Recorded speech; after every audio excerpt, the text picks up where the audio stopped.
하나님의 모든 행동의 동기는 사랑으로부터 비롯됩니다. 딱 세 장면만 보면 돼요. 하나님이 우리를 창조하실 때 어떻게 창조하셨어요? 하나님의 형상으로 창조하셨다, 이렇게 이야기를 합니다. 이건 쉽게 말하면 줄 수 있는 가장 귀한 것을 우리에게 주셨다, 이런 이야기입니다.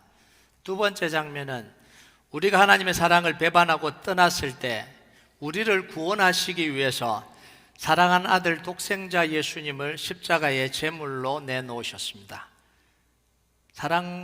우리가 너무너무 하나님을 사랑했어도 아니고 하나님의 사랑을 배반하고 떠났는데, 그런 우리를 구원하기 위해서 가장 사랑하는 아들 독생자를 희생시키면서 우리를 사랑하셨다라는 거예요. 마지막 장면은 하나님이 우리를 위해서 하늘나라에서 처소를 예비하고 기다리고 계신다라는 거예요. 창조부터 구원, 그리고 재림까지 하나님의 모든 행동에는 뭐가 담겨 있냐면 하나님의 사랑이 담겨 있는 거예요. 하나님의 사랑을 의심하지 않도록 중간중간 하나님이 또 약속의 말씀을 줍니다. 이렇게 창조, 구원, 재림까지 하나님의 약속이 너무 선명한데 우리 인간은 또 그걸 못 알아봐요. 그래서 하나님이 계속해서 중간에 리마인드 시켜줍니다. 뭐라고 리마인드 시켜줘요? 내가 너와 함께 하겠다. 너희들을 영원히 떠나지 않겠다. 언제든지 돌아오라. 죄를 범하고 돌아섰을지라도 언제든지 돌아오라. 그럼 언제든지 받아줄 거다. 계속해서 하나님이 그 마음을 다 표현해주고 계시는 거죠. 여러분, 자식이 잘못된 길로 갈 때 그 길을 막고 바른 길을 걸어가게 하는 게 그게 사랑입니다. 막았다고 사랑이 아닌 게 아니죠. 그 길은 막아야 되는 거죠. 그게 사랑이잖아요. 죽음의 길로 걸어갈 때 그 길을 막고 생명의 길로 가도록 하는 게 이게 사랑이잖아요. 그래서 하나님의 사랑에는 설득도 있고 경고도 있고 훈계도 있고 금지도 있고 채찍질하기도 하고 망하게 만들기도 하고, 이게 다 하나님의 사랑인 거예요. 그냥 네 마음대로 다 해라, 이게 하는 사랑 아니잖아요. 이걸 모르면 구약의 하나님은 무서운 하나님이고 신약의 하나님은 사랑의 하나님이라는 말도 안 되는 이야기를 해가면서 그렇게 믿고 살아가는 사람들이 있는 거예요. 왜냐하면 이걸 모르는 거예요. 오해하고 있는 거죠. 여러분, 하나님은 시작부터 우리를 사랑하셨고요, 마지막까지 사랑하십니다. 이게 하나님의 사랑이에요. 예루살렘 성전이 무너진 것을 보면 겉으로 보면 하나님의 진노고 심판 같아요. 그런데 그걸 하는 하나님의 그 마음과 의도를 알면 그게 하나님의 사랑의 결과라는 걸 알게 됩니다. 하나님의 성전은 왜 지었냐면 하나님을 예배하기 위해서 지었잖아요. 다윗이 마음을 품었던 게 뭐예요? 하나님을 너무 더 잘 예배하고 싶다라는 거예요. 그래서 성전을 지었습니다. 하나님이 그곳에 내 마음과 내 눈을 두면서 예배자들을 내가 돌보겠다는 거, 예배자를 만나겠다는, 가까이 교제하겠다는 거, 언제든지 나와 예배하면 내가 그 기도 들었고 내가 그들에게 축복하겠다. 이게 하나님과 이스라엘 백성들의 약속이잖아요. 그런데 이스라엘 백성들은 하나님이 보는 앞에서 우상 숭배하고 하나님의 성전에서 하나님을 모독하고 하나님을 무시하는 행동을 일삼으면서 성전을 오염시키고 더럽혔습니다. 성전에 원래 지었던 그 목적과 기능을 다 상실해 버렸잖아요. 여러분, 정말 행복한 아내와 함께 행복하게 살려고 집을 다 꾸미고 다 마련했는데 그 아내가 어느 날 들어와 보니까 다른 남자랑 바람을 피고 있으면 그 여인을 가만두는 게 그게 사랑입니까? 집을 깨끗하게 치워주고 잘 살아라, 이렇게 해야 그게 사랑입니까? 집에서 쫓아내든지 불을 다 태워버려야 그게 사랑이죠. 새로운 집을 지어서 관계를 회복하고 사랑을 회복하는 게 그게 사랑이죠. 나 사랑하니까 네가 하는 거 아무것도 안 말릴게, 그게 사랑이냐고요. 집을 때려 부숴버리고 불을 확 태워버려야죠. 이게 하나님이 하신 일이에요. 우상숭배의 소굴로 변해버린 이 솔로몬 성전을 무너뜨려 버리잖아요. 포로로 보내서 70년 동안 회개하도록 만들잖아요.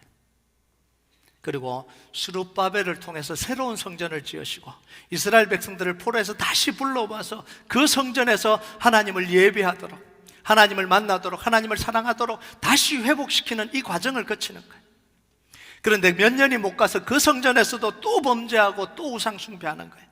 하나님께 예배하고 기도하는 기능을 잃어버리고 강도의 소굴로 만들어버린, 이게 종교 지도자들이 했던 거잖아요.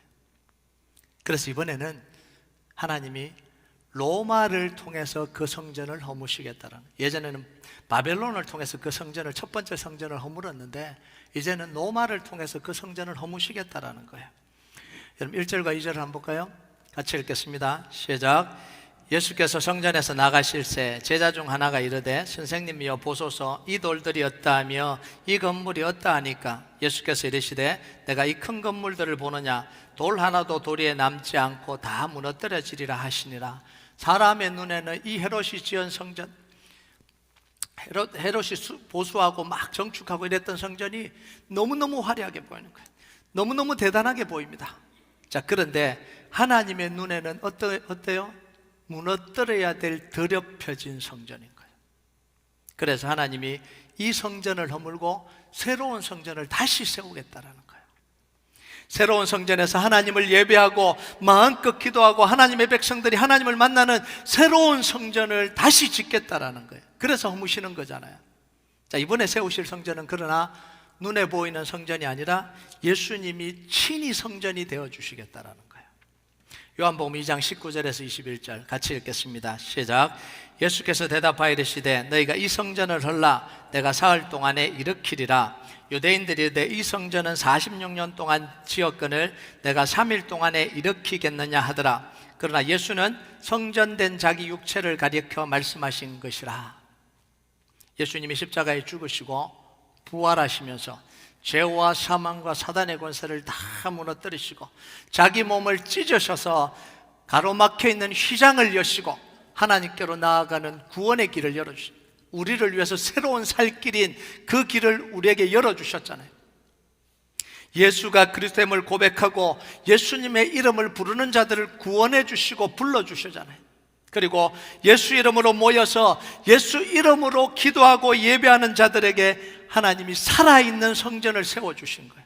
건물로서의 성전이 아니라 예수 이름으로 구원받고 예수 이름 부르면서 예배하고 찬양하고 기도하고 만나게 나오는 자들, 그들을 통해서 하나님이 새로운 성전을 세우시겠다라는 거예요. 그래서 그 결과 예수 이름을 부르는 수천만의 교회가 전 세계에 세워졌잖아요. 한 교회가 아니라, 한 건물이 아니라 예수 이름으로 구원받고 예수 이름 부르면서 예수님을 만나기 위해서, 하나님을 만나기 위해서 나오는 그 사람들을 통해서 하나님이 교회를 세웠는데 전 세계에 수천만의 교회를 하나님이 세우셨잖아요. 인간이 아무리 타락해도요, 하나님은 하나님이 주인 되는 교회를 계속해서 세우십니다. 교회는 망하지 않아요. 인간이 어떤 짓을 해도 하나님 나라 무너지지 않아요. 목사님 이러다가 교회 다 망하겠어요? 전 세계 교회 다 망하겠어요? 그렇지 않아요. 하나님은 인간이 어떻게 타락하든 어떻게 하든 주님이 주인 된 교회는 계속해서 하나님이 세워가시는 거예요. 하나님의 나라는 인간이 아무리 타락해도 하나님의 나라는 무너지지 않습니다. 예수님이 예루살렘 성전이 무너진다고 할 때 제자들이 이런 깊은 뜻을 이해를 못했을 거예요. 알지 못하죠. 예수님 죽음과 부활도 못 깨닫고 있는데 어떻게 이런 깊은 의미를 알겠어요. 그러니까 예루살렘 성전이 무너진다고 하니까 깜짝 놀라서 묻는 거예요. 예수님, 이런 일이 언제 일어날 겁니까? 도대체 일어나기는 하는 게 맞나요? 그때 어떤 전조 현상들이 일어납니까? 이렇게 묻잖아요. 이때 예수님이 예루살렘 성전이 무너질 것, 다시 말하면 예루살렘 성전에 대해서만 이야기한 게 아니라 예루살렘 성전이 무너질 것을 이야기를 하면서 덧붙여서 말세에 대해서, 종말에 대해서, 예수님의 재림에 대해서 그걸 가지고 이 교훈을 한 거예요. 그걸 가지고 설명을 해준 거예요. 그래서 마가복음 13장이 좀 복잡해져 버렸습니다. 그냥 예루살렘 성전이 무너질 것만 이야기를 했으면 단순한데 그 무너지는 현상, 그 무너지는 걸 보면서 종말 때에도 이럴 거다 이러면서 교훈을 계속해서 덧붙인 거예요. 그러니까 이제 섞여 있게 돼버린 거죠.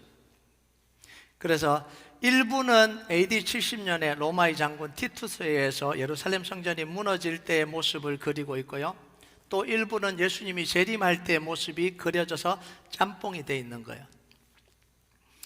그래서 일반적으로 1절에서 23절까지는 예루살렘 성전이 역사적으로 무너질 것에 대한 예언이라고 보고요, 24절부터 30절까지는 예수님이 마지막 날 오실 때 일어나는 일이라고 봅니다.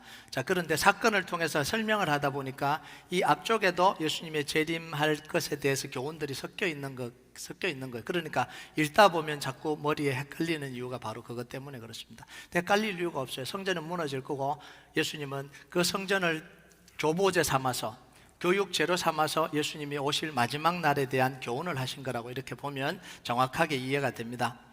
사람들은 어디에 관심이 많냐면 예수님의 재림 시기에 관심이 많아요. 언제? 여기에 관심이 제일 많아요. 왜 사람들은 자꾸 관심이 언제냐 때에 관심이 많을까요? 두려움 때문에 그런 거예요. 두려움 때문에. 예수님 오시는 때를 몰라서 딴짓하다가 불이익당할까 봐, 요 두려움이 있는 거예요. 예수님이 오시는 때를 몰라서 잠들어 있다가 구원받지 못할까 봐 이런 두려움이 있는 거예요. 예수님이 오시는 때를 몰라서 준비하지 못해서 벌 받을까 봐 이런 고민이 있는 거예요. 여러분, 부모들이 아이들에게 집에서 잘 놀고 있으라, 엄마 아빠 나갔다 올게, 그러면 아이들이 제일 먼저 묻는 게 뭐예요? 언제 올 건데? 왜요?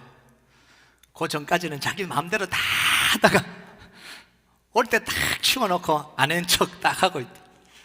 근데 갑자기 들이닥치면 야단 맞잖아요. 꼭 그런 마음이 우리 속에 있는 거예요.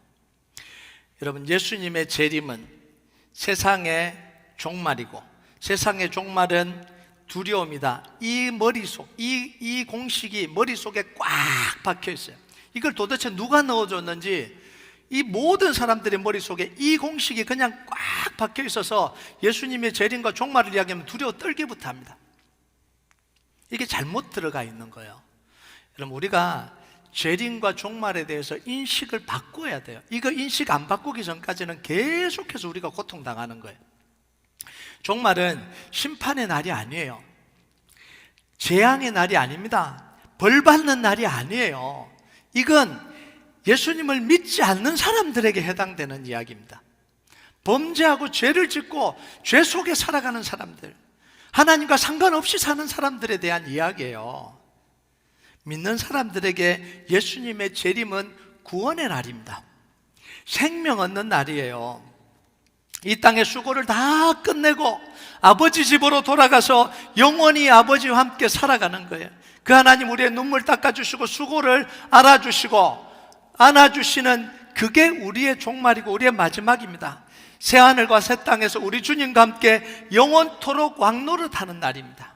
얼마나 기쁘고 감사한 날이, 감격적인 날이에요. 그런데 이걸 다 벌받는 날로 이렇게 인식을 시켜버렸다고요.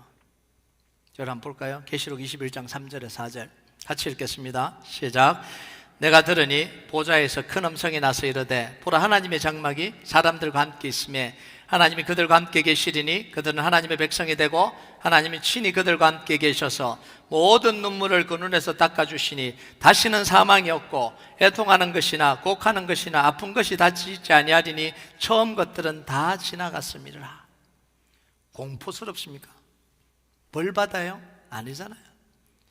우리의 순례 여정을 다 끝낸 우리를 향해서 수고했다, 착하고 충성되냐, 수고했다, 눈물 닦아주시고 안아주시고 위로해 주시는 게, 이게 우리의 마지막이에요.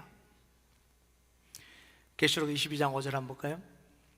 같이 읽겠습니다. 시작. 다시 밤이 없겠고 등불과 햇빛이 쓸데없으니 이는 주 하나님이 그들에게 빛이심이라. 그들이 세세토록 왕노릇하리로다. 우리 하나님이 빛이 되어주시고 우리 함께 계시고 우리 주님과 함께 영원토록 왕노릇하는 날, 영원토록 하나님과 교제하고 살아가는 그날이 우리의 마지막이에요. 예수님의 재림이고 세상의 마지막입니다. 어디에 진노가 있고 어디에 벌이 있고 어디에 저주가 있어요? 하나님의 백성들에게. 그래서 예수님이 예루살렘의 멸망, 세상의 끝을 이야기하면서 사건과 일어날 때 시기에 대해서 강조를 안 해요. 이 본문에 뭘 강조하고 있어요? 대처하는 방법을 강조를 해요. 시기와 때를 강조하는 게 아니고 그때 어떻게 대처를 해야 할지 그 대처 방법을 알려주는 거예요. 그래서 첫 번째 뭐가 일어난다고요? 미혹하는 자들이 일어날 거다. 그때가 되면 미혹하는 자들이 일어날 거다. 이게 뭐예요? 거짓말하고 유혹하고 잘못된 정보를 가지고 이 어려움에 빠뜨리려고 하는 사람들이 일어날 거라는 거예요. 5절과 6절 한번 볼까요? 5절과 6절 같이 읽겠습니다. 시작. 예수께서 이르시되 너희가 사람의 미혹을 받지 않도록 주의하라. 많은 사람이 내 이름으로 와서 이르되 내가 그러하여 많은 사람을 미혹하리라. 여러분, 거짓 선지자들이 나와서 뭐라고 이야기하겠어요? 자기가 말하는 게 하나님의 뜻이라는 거예요. 내가 메시아라는 거예요. 내 말을 들어야 산다. 이런 거짓 선지자들이 수도 없이 일어난다는 거예요. 자, 이런 선지자들의 특징이 뭐냐면 평안을 주는 말을 하는 거예요. 믿음의 말을 하는 겁니다. 그러니까 믿고 싶은 거죠. 터무니없는 말을 하는 게 아니라 정말 마음에 위로를 주는 말을 하는 거예요. 정말 믿음을 가질 말을 하는 거예요. 그런데 문제는 뭐냐면 그게 거짓말이라는 게 문제죠. 구약시대 때 솔로몬 성전이 무너져 갈 때, 이스라엘 백성들이 이제 바벨론에 망해갈 때, 그때 똑같은 현상이 일어납니다. 이런 때 거짓 선지자가 일어났습니다. 그 중에 한 사람이 누구냐면 하나냐라는 선지자입니다. 에레미야 28장 1절 3절 한번 볼까요? 같이 읽겠습니다. 시작. 만군의 여호와 이스라엘 하나님이 이같이 일러 말씀하시기를 내가 바벨론의 왕의 멍에를 꺾었느니라. 내가 바벨론의 왕 느부갓네살이 이곳에서 빼앗아 바벨론으로 옮겨간 여호와의 성전 모든 기구를 2년 안에 다시 이곳으로 되돌려 오리라. 아멘. 너무 믿고 싶잖아요. 지금 다 망해가는데 뭐라고 이야기를 하냐면 하나님이 나에게 말씀하셨다. 내 말을 들으라. 하나님은 이 바벨론 왕의 멍에를 다 꺾어버렸다. 이제 바벨론 왕은 하나님이 다 멸망시킬 거다. 2년 이전에도 지금 포로가 지금 두 번째 포로로까지 끌려가서 이제 세 번째 포로가 이제 남은 상황인데요. 그러니까 지금 이스라엘 백성들의 상황은 정말 비피한 상황이에요. 성전 기물도 다 빼앗아가 버리고 귀족들 다 잡아가고 지금 나라가 다 망해가는데 뭐라고 이야기를 하냐면 그 빼앗아간 성전 기물 2년 안에 다 되돌아올 거다. 하나님 포로로 잡혀간 이들을 하나님 2년 안에 다 되돌아 줄 거다. 믿고 싶잖아요. 얼마나 믿고 싶어요. 하나님의 성전 절대로 망하지 않게 한다. 아멘 하고 싶잖아요. 얼마나 믿고 싶어요. 그런데 그게 거짓이라는 게 문제죠. 거짓이라는 게. 이 예언을 한 지 불과 7년 만에 예루살렘 성전은 다 무너지고 예루살렘은 다 불파서 황폐하게 됩니다. 불과 7년 만에. 거짓말한 거죠. 자, AD 70년에 로마의 장군 티투스가 예루살렘 성전을 함락시켰습니다. 파괴할 때도 똑같이 거짓 선지자가 일어났습니다. 요세푸스에 의하면 유대 전쟁상에 뭐라고 기록했냐면 예루살렘 성전이 무너질 때 예루살렘 성 안에서 죽은 인구가 110만이에요. 여러분, 이 상상이 돼요? 110만의 사람들이 예루살렘 안에서 전쟁이 일어났는데 그 안에서 죽었다고요. 안 도망가고 거기서 죽었다고요. 왜? 그리고 9만 7천 명이 포로로 끌려갔습니다. 물론 이제 요세푸스의 기록은 숫자에 대해서는 좀 우리가 의심해 볼 필요는 있어요. 너무 과장되게 이야기를 하니까. 근데 그럼에도 불구하고 수많은 사람들이 전쟁이 일어났는데 예루살렘을 떠나지 않고 거기 있다가 다 몰살당한 거예요. 왜 그러냐면 거짓 선지자들이 하나님이 성을 지켜준다는 거예요.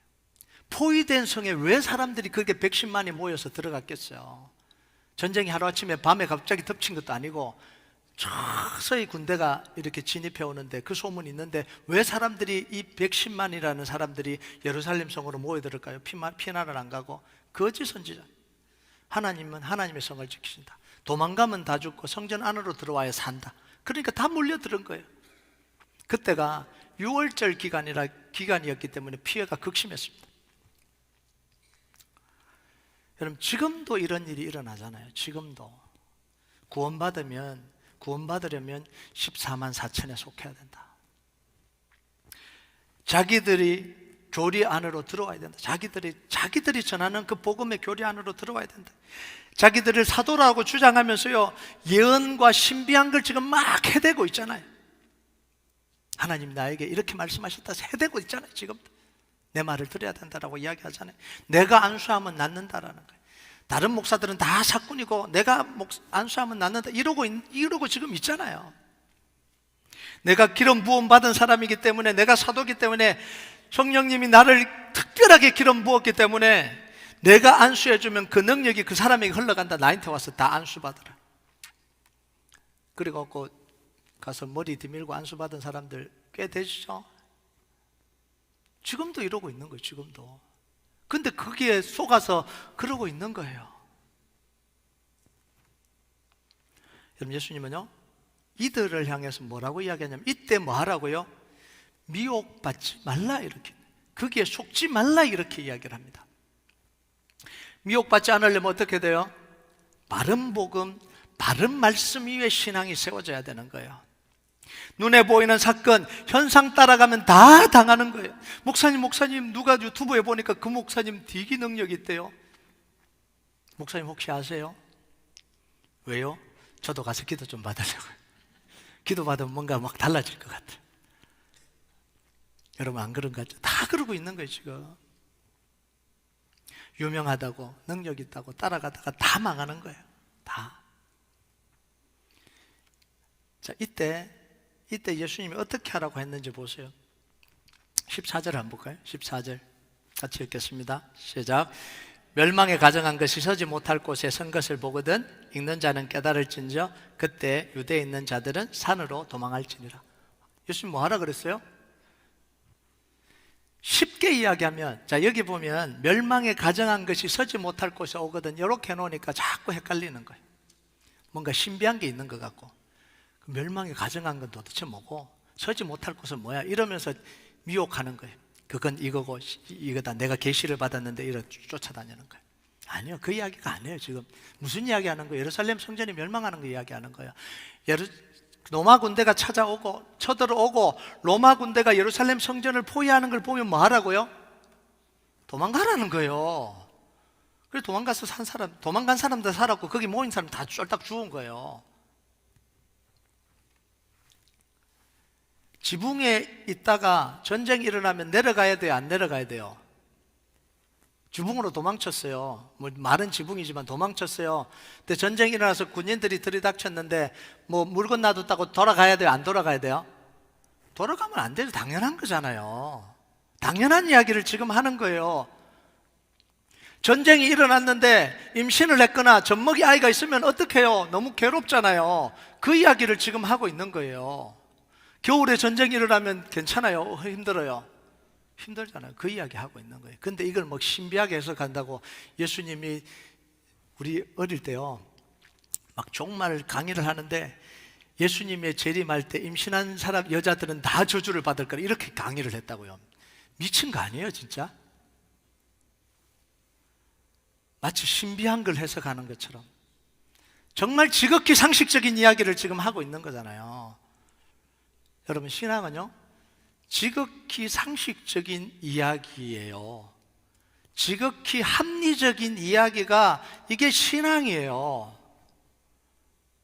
그런데 마치 믿음, 하나님 하신다고 믿으면 상식이 무너져 버려야 될 것 같고 몰상식해야 될 것 같고 비합리적이어야 될 것 같은데, 제가 계속해서 강조합니다. 믿음은 상식이 통하고 합리적이어야 돼요. 그러면 기적은 어떻게 일어납니까? 몰상식이나 비합리가 아니라 지극히 상식적인데 그 상식마저도 뛰어넘을 수 있는 게 그게 믿음이에요.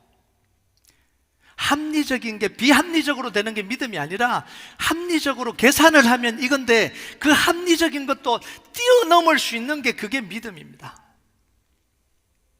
그 속에 누가 역사하는 거예요? 하나님이 역사하셔서 그걸 뛰어넘게 하는 게 그게 믿음이지, 비합리적으로 비상식적으로 하는 게 그게 믿음이 아닌 거죠. 목사님 그래놓고 왜 우리 교회는 여리고 프로젝트 한다고 1불도 없을 때 200만 불짜리 건물을 계약을 합니까? 이거 비상식적인 거 아닙니까? 아니 거기 있으면서 10배가 넘는 교회를 가자고 요사 프로젝트 하는 거 그거 비상식적인 게 아닙니까? 목사님 왜 그렇게 하세요? 그럴 수 있죠. 여러분, 상식과 비상식, 합리와 비합리, 불합리의 그 차이가 뭔지 아세요? 근거가 있으면 상식을 뛰어넘는 거고요, 근거가 없으면 뭘 상식이에요. 이유가 있으면 합리성을 뛰어넘는 거고요, 이유가 없으면 이건 불합리한 거예요. 우리가 여리고 프로젝트를 하고 여호수아 프로젝트를 할 때 눈에는 상식적이지 않는 것 같고 합리적이지 않는 것 같아요. 그런데 뭐가 있어요? 분명한 하나님의 약속을 근거로 하기 때문에 그 상식을 뛰어넘고 그 합리성을 뛰어넘는 거예요. 이게 믿음입니다. 그래서 약속의 말씀을 붙들어라. 여러분, 약속의 말씀은 부적처럼 붙드는 게 아닙니다. 여러분, 1불도 없을 때 200만 불짜리 건물을 계약을 하려면요, 뭐 해야 돼요? 자기 인생을 걸어야 되잖아요. 그냥 계약만 하면 됩니까? 그거 뒷감당 다 해야 되는데. 그럼 뭐 하는 거예요? 하나님의 약속을, 자기의 인생을 걸고 믿는 거예요. 이걸 약속의 말씀을 붙든다라고 이야기를 하는 거예요. 그냥 좋은 말씀 하나 선택해서 하나님, 저도 요거 나한테 좀 이루어주세요, 이런 게 말씀을 붙드는 게 아니라 내가 어떤 순간에 어떤 상황에서도 이 하나님의 약속의 말씀을 내 생명 걸고 붙들겠다, 이게 약속의 말씀 붙드는 거예요. 그때 하나님이 그 상식을 뛰어넘도록 하시는 거잖아요. 그 약속 때문에. 자, 그래서 뭐 하라고요? 겨울에 전쟁이 일어나지 않도록 기도하라, 이렇게 이야기하죠. 자, 두 번째, 두렵게 하는 난리와 전쟁의 소문이 들려올 거다. 여기 7절과 8절 한번 볼까요? 7절과 8절 같이 읽겠습니다. 시작. 난리와 난리의 소문을 들을 때에 두려워하지 말라. 이런 일이 있어야 돼. 아직 끝은 아니니라. 민족이 민족을, 나라가 나라를 대적하여 일어나겠고 곳곳에 지진이 있으며 기근이 있으리니 이는 재난의 시작이니라. 난리라는 건 뭐냐면 전쟁이나 무력 충돌을 난리라고 표현을 합니다. 그러니까 곳곳에서 전쟁이 일어난다는 소식이 들려온다는, 안 들려오겠어요? 실제로 있었잖아요. 전쟁이 일어난다, 로마군이 쳐들어온다, 이제 망한다, 이런 소식들이 다 일어나는 거예요. 나라들이 전쟁을 하고 지진이 일어나고 이상기온이 일어나면 참 이상하죠. 전쟁이 일어나거나 막 난리가 일어나면 기온도 이상기온을 일으키고요, 막 재난도 오고 우박도 내리고 막 이런 일들이 일어나요. 이런 일들이 실제로 일어났어요. 로마 군이 쳐들어왔을 때 실제로 일어났어요. 자, 그래서 마치 지구가 당장 멸망해버릴 것 같은, 뭔가 엄청난 일이 일어날 것 같은 그런 상황이 찾아온다라는 거예요. 그때 찾아오는 게 뭐냐면 두려움이에요. 두려움. 사람에게 그때 두려움이 찾아오는 거예요. 그래서 사람에게 가장 무서운 게 뭐냐면 두려움이에요. 두려움. 두려움이 시작이 되면 사람은 노예처럼 행동하기 시작합니다. 종처럼 행동하기 시작해요. 그래서 보이스피싱, 이단, 다 뭘 무기로 사용하냐면 두려움을 무기로 사용합니다. 빨리 안 보내면 네 자녀에게 큰일 난다. 보이스피싱 하잖아요. 빨리 안 보내면 애가 그냥 큰일 나버릴 것 같아. FBI인데요, 당신 지금 큰 문제 생겨서 이 계좌로 돈 안 보내면, 지금 1시간 안에 돈 안 보내면 당신이 이제 끝난다, 추방당한다. 그러니까 보내잖아요. IRS인데 전화하잖아요. 왜 행동을 하죠? 두려움 때문에. 다 속이는 건 다 어디로부터 시작이 되냐면요, 다 두려움 때문에 시작이 된, 두려움 때문에. 큰일 날 것 같은 그런 두려움 때문에. 그 한국에는요, 전화해서 나 당신이 바람핀 거 알고 있다, 언제까지 돈 안 보내면 와이프에게 알려주겠다, 이러면 거의 한 50%는 돈을 보낸대요. 이게 지금 한국 상황이라는 거예요. 참 세상이 이렇게 돼버렸어요. 대처 방법이 뭐예요? 두려워하지 말라는 거예요. 이럴 때 두려워하지 말라는 거예요. 그냥 시작일 뿐이다, 끝이 아니다, 이렇게 이야기해요. 시작일 뿐이다, 끝이 아니다, 당장 망하는 게 아니다, 이렇게 이야기를 하잖아요. 여러분, 두려움을 매개로 해서 다가오는 모든 사람들을 여러분 거부하시기 바랍니다. 어떤 상황이든 두려움을 매개로 여러분에게 다가오는 사람은 다 사기꾼이에요. 다 거짓이에요. 종교든 삶이든 돈이든 다 똑같아요. 이것 당장 하지 않으면 큰일 날 것처럼 이야기하는 사람들, 자기 말을 따르지 않으면 큰 화를 당할 거라고 말하는 사람들은 다 사기꾼이에요. 다 거짓 선지자들이에요. 그런 일은 절대로 일어나지 않습니다. 재난의 시작이다, 끝이 아니다. 제가 팁을 드릴게요. 특별히 종교 사기꾼들은 조심하시고요. 삶에서도 이거 당장 안 하면 뭔가 큰일 날 것 같다라고 이야기하는 그 사람들은 다 사기꾼입니다. 그래서요, 큰일 안 일어납니다. 그리고 당장 안 해도 회복할 수 있는 방법이 있습니다. 처리할 수 있는 방법이 있으니까 그렇게 다가오는 사람들은 다 거부하시기 바랍니다. 제가 여러분들의 한 재산 다 지켜줬어요. 제 말 들으면 여러분 재산 지켜집니다. 이렇게 했는데도 불구하고 목사님 찾아와서 목사님 제가 또 당했어요. 이런 일 없기를 주님의 이름으로 축복합니다. 제가 분명히 이야기했어요. 두려움을 매개로 다가오는 건 어떤 사람이든 거짓말하는 사람입니다. 그거 안 해도 만약 그게 진짜라 하더라도 그거 안에서 손해봤을 때 그 손해는 회복할 수 있는 방법이 있습니다. 제가 분명히 이야기해 줬어요. 세 번째, 복음이 땅끝까지 전파되어야 된다. 자, 10절과 11절 한번 보겠습니다. 같이 읽겠습니다. 시작. 또 복음이 먼저 만국에 전파되어야 할 것이니라. 사람들이 너희를 끌어다가 넘겨줄 때 무슨 말을 할까 미리 염려하지 말고 무엇이든지 그때 너에게 주시는 그 말을 하라. 말하는 이는 너희가 아니요 성령님이시니라. 자, 이 부분을 우리가 잘 해석을 해야 되는데요. 복음이 만국에 전파되어야 한다. 그리고 예수님이 재림한다. 이걸 건강하지 않는 방법으로 해석을 하면 신앙생활을 잘못하게 됩니다. 많은 경우 이걸 어떻게 해석을 하냐면 땅끝까지 복음이 전파되는 것이 예수님의 재림의 전제 조건이라고 보고 해석을 하는 경우예요. 많은 경우 이렇게 합니다. 물론 그런 의미도 없지 않아 있어요. 자, 두 구절 때문에 그렇게 많이 해석을 하는데요. 마태복음 24장 14절 같이 읽겠습니다. 시작.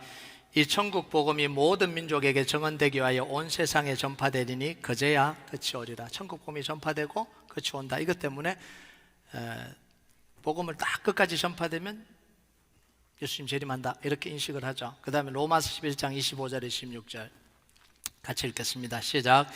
형제들아 너희가 스스로 지혜 있다 하면서 이 신비를 너희가 모르기를 내가 원하지 아니하노니 이 신비는 이방인의 충만한 수가 들어오기까지 이스라엘에 들어는 우둔하게 된 것이라.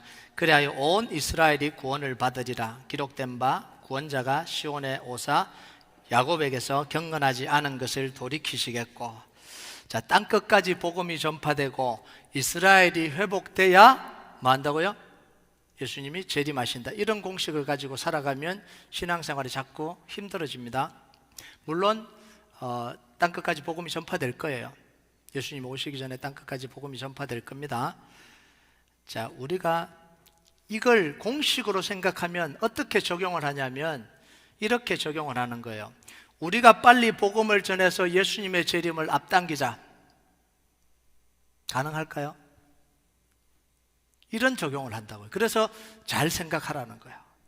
내가 열심히 복음을 전하면 우리 세대 안에 예수님이 재림하는 걸 볼 수 있다. 빨리 전하자. 이스라엘에게 복음을 전해서 이스라엘이 회복되면 예수님이 재림하니까 빨리 이스라엘 백성들에게 복음을 전해서 이스라엘 백성들을 회복시키자.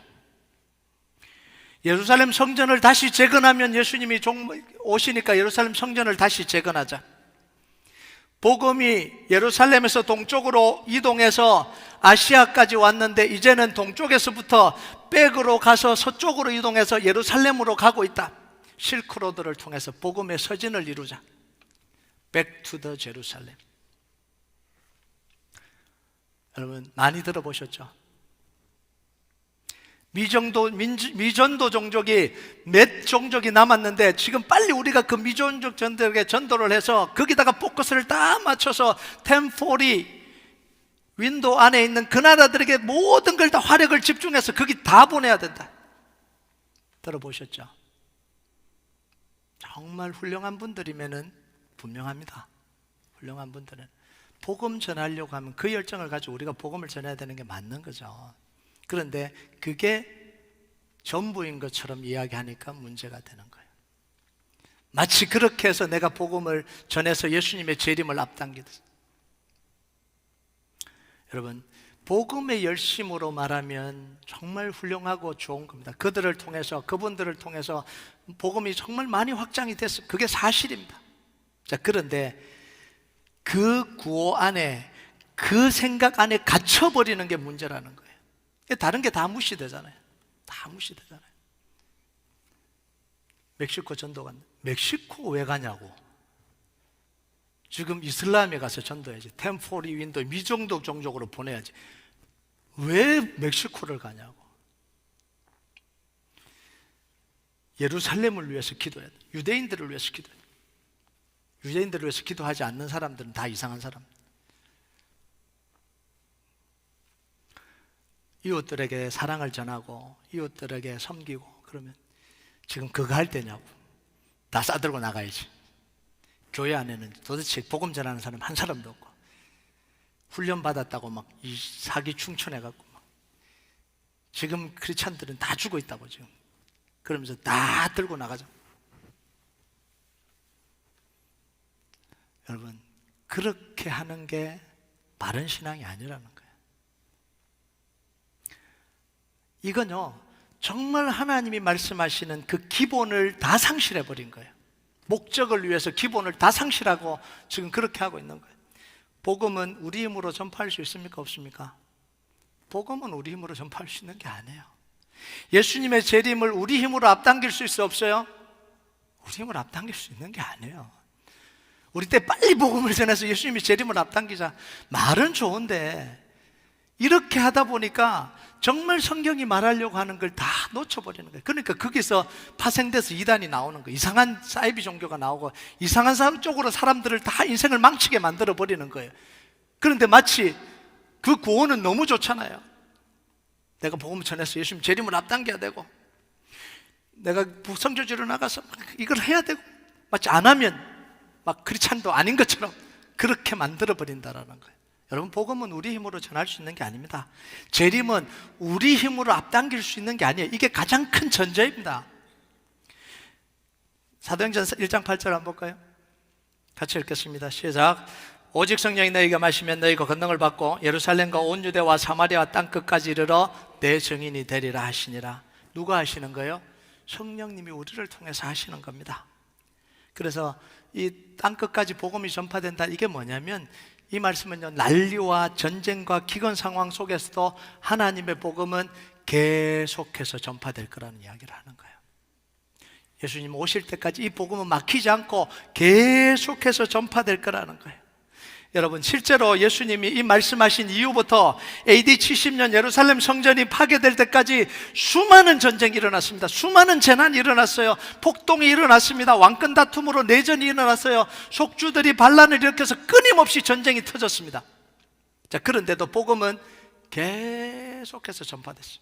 어디까지 갔어요? 로마까지. 그리고 로마를 넘어서. 여러분, 복음이 전파되게 하는 것도 하나님. 박해가 찾아올 때 할 말을 주시는 것도 뭐예요? 성령님이 하시는 거예요. 이걸 누구를 통해서 보여줬냐면 사도 바울을 통해서 보여줬잖아요. 빌립보 감옥에 갇혔을 때, 데살로니가에서 박해받을 때, 아덴에서 박해받을 때, 고린도에서 박해받을 때, 이 에베소에서 박해받을 때 하나님이 끊임없이 사도 바울을 통해서 말씀을 주시고 대처할 수 있게 해주시고, 내가 로마 시민권이 있는데 왜 박해하냐, 그걸 통해서도 하나님도 넘어가게 하시고 수많은 말들을 하나님이 주셔서 그 일들을 이루어 가시는 거잖아요. 자, 마지막으로 볼게요. 시기를 알려주지 않는다는 거예요. 마가복음 13장 32절 같이 읽겠습니다. 시작. 그러나 그날과 그때는 아무도 모르나니 하늘에 있는 천사들도 아들도 모르고 아버지만 아시느니라. 예수님이 재림할 시기는 천사들도 모르고 아들도 모르고 아버지만 아신다는 거예요. 에이, 예수님은 알았겠지. 꼭 이렇게 이야기를 해요. 아셔도 말을 안 하셔요. 한 분이시니까 아시겠죠. 근데 그게 지금 말하는 게 요지가 그게 아니잖아요. 이건 뭘 이야기하냐면 재림의 시기에 대해서 알 필요도 없고 알려고도 하지 마라. 왜? 알 필요가 없다라는 거예요. 여러분, 예수님의 재림을 몰라도 되는 이유는 뭐냐면 매일매일 믿음으로 살면 되기 때문에 그런 거예요. 자, 볼까요? 마가복음 13장 35절 37절 오늘 읽지 않은 부분인데 같이 읽겠습니다. 시작. 그러므로 깨있으라. 집주인이 언제 올는지 혹 저물 때일는지 밤중일는지 다굴 때이든지 새벽일는지 너희가 알지 못함이라. 그가 호련히 와서 너희가 자는 것을 보지 않도록 하라. 깨어있으라. 내가 너희에게 하는 이 말은 모든 사람에게 하는 말이라 하시니라. 깨어있으라는 말 때문에 지금 다 혼돈이 온 거예요. 자, 예수님이 재림하기 전에 깨어있으라 그랬다는 거예요. 깨어있는 게 뭐예요? 밤새도록 안 자고 있는 겁니까? 밤새도록 안 자고 있으면 여러분은 제가 장담하건대 예수님 오시기 전에 죽습니다. 깨어있으라는 이야기 안 해요. 죽어요. 그러니까 그렇게 적용하시면, 아, 목사님 이 깨어있으라 그랬는데 금요 능력 기도회를 밤새도록 해야 되는 거 아닙니까? 이렇게 하라는 거 아니에요. 여러분, 깨어있다라는 건 뭐냐면 자기 역할을 충실하게 하라는 게 깨어있으라는 이야기입니다. 자, 낮에 일하는 사람들은 언제 깨어있어야 돼요? 낮에 깨어있는 거예요. 밤에 뭐 해야 돼요? 자야 돼요. 밤에 일하는 사람들은 언제 깨어있어야 돼요? 밤에 깨어있어요. 낮에 뭐 해야 돼요? 주무시기 바랍니다. 낮에 자야 돼요. 낮에 자야 밤에 깨어있을 거 아니에요. 제가 군대에서 이걸 좀 깨달았습니다. 제가 군대에서 6개월 동안 철책 근무를 했거든요. 휴전선이 철책 근무를 했습니다. 그때 제가 군대 중대 군종이었습니다.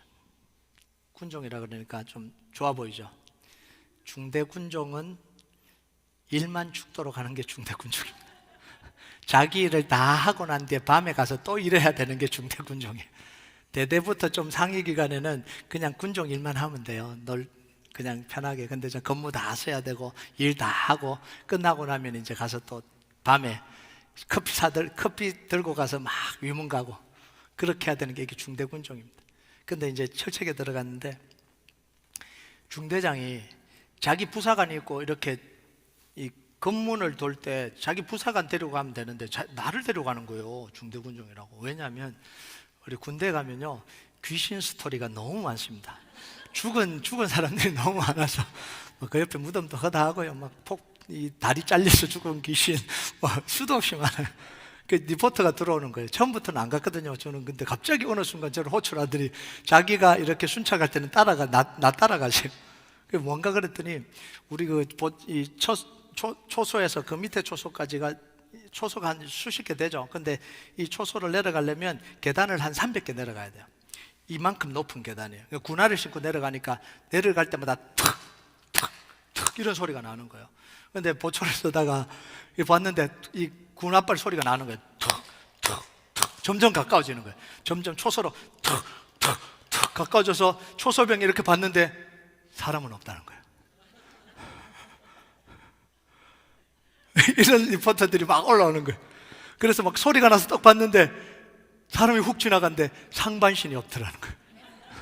알고 보니까 그 옆에 크레모아는 이게 이 쇠구슬 같은 게 이렇게 팍 발사돼서 앞이 싹 사라지거든요. 그것 때문에 죽은 이 사람의 묘지가 그 옆에 있는 거예요. 이런 스토리도 막 일어나니까 무서워서 나를 데리고 이제 이렇게 막 가는 거예요. 근데 이제 가면요 보초를 써야 되잖아요. 근데 한국은요 현대 장비가 태어나서 열 감식 장비가 있어서 그게 다 설치가 돼요. 사람이 지나가면 다 감시가 있어요. 사람이 지키는 게 아니에요. 사실은요 열 감식 장비가 현대 장비들이 다 있어요. 사람은 그냥 나가서 보는 거예요. 근데 한 개 소대가 나갔다가 회식한다고 다 들어가 본 거예요. 1km 휴전선이 비온 거예요. 제가 이 군사 기밀을 지금 누설하고 있어요. 1993년도에 일어난 일입니다. 회식한다고 다 들어가 버린 거예요. 두 중대장이 내려가니까 아무도 없는 거예요. 같이 내려가니까 안 올 줄 알고 다 들어가 버린 거예요. 그래서 그 다음날 난리가 나죠. 영하 20도 되는데 알통구부 시키고 막 난리가 나죠. 여러분 깨어있으라는 게 뭐냐면 이런 거예요. 밤새도록 자지 마라가 아니라 자기가 맡은 그 시간, 보초 쓰는 시간, 그 시간에는 최선을 다해서 해야 되는 거예요. 낮에 일하는 사람은 낮에, 밤에 일하는 사람은 밤에, 자기가 맡은 일이 이거면 그것만 충실하게 감당하고 있으면 됩니다. 그게 깨어있으라는 거예요. 여러분, 오늘 결론이 뭐냐면 이런 거예요. 자, 그러면 특별히 종말을 준비할 필요가 있습니까? 없습니까? 없어요. 특별히 종말을 준비할 필요가 없습니다. 재림을 위해서 특별 기도가 필요합니까? 안 필요합니까? 특별 기도가 필요하지 않다는 거예요. 목사님, 코로나도 일어났고 시설도 하수상하고 종말을 위해서 특별 학교를 해야 되는 거 아닙니까? 요런 거 하지 말라는 이야기예요. 요런 거. 목사님, 우리도 뭔가 다른 데도 막 뭔가를 하는데 뭔가 우리도 특별하게 뭔가 깨어 있으려고 뭔가를 해야 되는 거 아닙니까? 요런 거 하지 말라는 거예요. 요런 거. 거짓 선지자가 일어나도, 대단한 기적으로 일어나서 선동을 해도, 전쟁과 난리의 소문이 일어나도, 저 교회는 뭘 집회를 해갖고 막 다 뒤집어졌다 그럽니다. 막 우리도 막 그런 거 해야 되는 거 아닙니까? 그런 거 하지 말라는 거예요. 그런 거. 그 집회하는 교회는 알아서 하라 그러세요. 오늘도 다 일어나도 약속의 말씀 붙들고 기도하고 복음 전하고 살아라는 거예요. 이게 예수님의 메시지입니다. 여러분, 예수님의 재림과 세상의 종말은 두려워할 게 아니에요. 하나님이 솔로몬 성전을 무너뜨린 건 왜 무너뜨린 거예요? 우상 숭배하고 드럽혀진 그게 무너져야 새로운 성전을 일으키니까, 회복하려고 무너뜨린 거죠.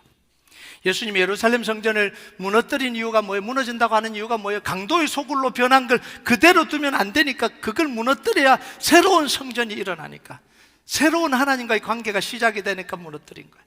자, 그러면요, 하나님이 이 땅을 허무시는 이유도 똑같아요. 이 땅에 종말이 오는 이유도 똑같습니다. 다르지 않아요. 하나님을 대적하는 세력을 다 심판하고 새로운 땅, 새 하늘과 새 땅을 만들어서 하나님을 찬양하는 자들, 하나님을 섬기는 자들로 영원히 왕노릇하는 거예요. 여러분, 예루살렘 성전의 파괴가 진정한 회복을 위함이듯 예수님의 재림과 종말도 뭐예요? 진정한 회복을 위한 거예요. 하나님과 영원히 왕노릇하도록, 하나님의 나라에서 영원토록 살아가도록. 그래서 오늘 우리가 해야 되는 건 뭐냐면 그 주님을 기다리면서 기뻐하고 즐거워하고 말씀과 복음 전하는 삶을 끊임없이 살아가는 것, 그게 우리가 종말을 기다리는 태도입니다. 그런 삶을 계속해서 살아내길 주님의 이름으로 축복합니다. 우리 같이 찬양하도록 하겠습니다. 이 찬양 하나님 앞에 올려드립시다. 내 마음에 주를 향한 사랑이 나의 말에 주가 주신 진리로 나의 눈에 주의 눈물 채워주소서. 내 입술에 찬양의 향기가, 두 손에는 주를 닮은 섬김이 나의 삶에 주의 흔적 남게 하소서. 우리가 이 고백 하나님 앞에 올려드리겠습니다.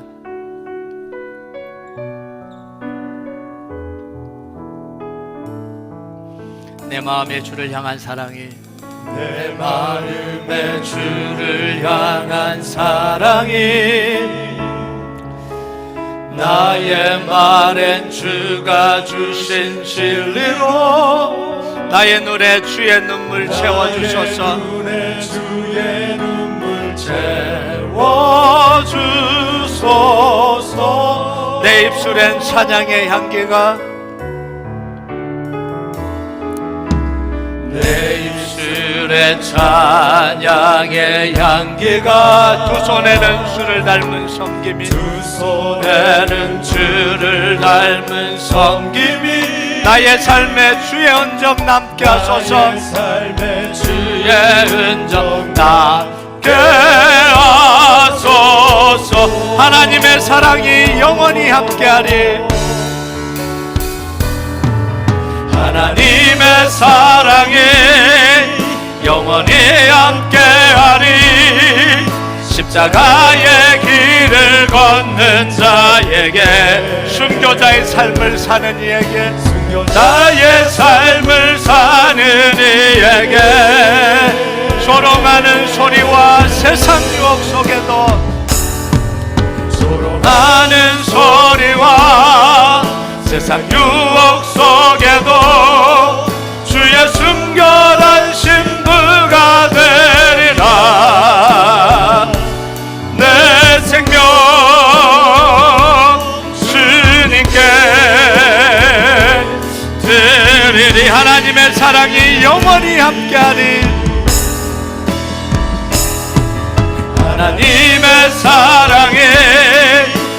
영원히 함께하리. 십자가의 길을 걷는 자에게, 순교자의 삶을 사는 이에게, 삶을 사는 이에게, 조롱하는 소리와 세상 유혹 속에도, 하는 소리와 세상 유혹 속에도 주의 순결한 신부가 되리라. 내 생명 주님께. 우리 마지막으로 고백합니다. 하나님의 사랑이 영원히 함께하리. 하나님의 사랑이 영원히 함께. 십자가의 길을 걸어가는 우리에게, 길을 걷는 자에게, 순교자의 삶을 사는 이에게, 조롱하는 소리와 세상 유혹 속에도, 하는 소리와 세상 유혹 속에도